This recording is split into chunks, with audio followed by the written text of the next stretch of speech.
In driving out people from the temple area, Jesus, like many of us, was demonstrating the range of his emotions as a man.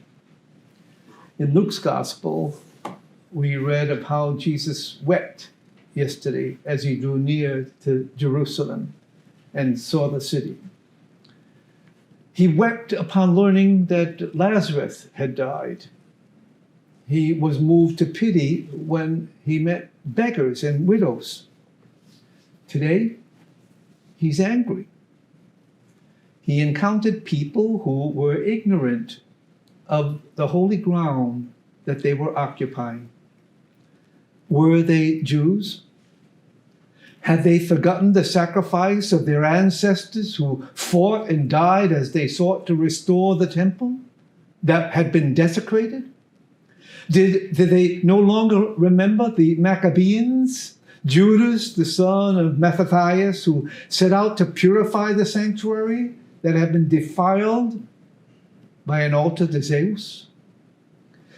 In the mind of Jesus, the temple court provided a separation from the secular affairs of life. It was a house of prayer intended to provide a unique meeting place for God and man. He was angry that his sacred space was denigrated and no longer appreciated for what it was truly meant to be, a place for God and man to spend time together, a respite from the busyness of everyday affairs, a place to renew and regenerate ourselves.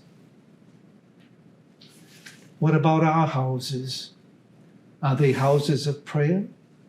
Places where we can engage God in conversation?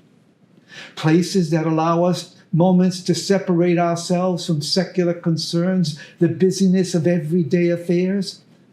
A place where we are renewed and experience a peace that the secular world cannot provide?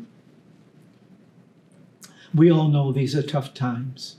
And for some of us, a time when our homes, our sanctuaries, are invaded by challenges that diminish rather than enhance our togetherness.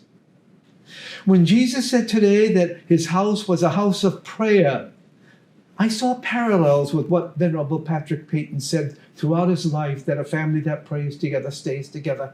In other words, a family that makes their home a house of prayer is in effect creating a sanctuary where God lives among them.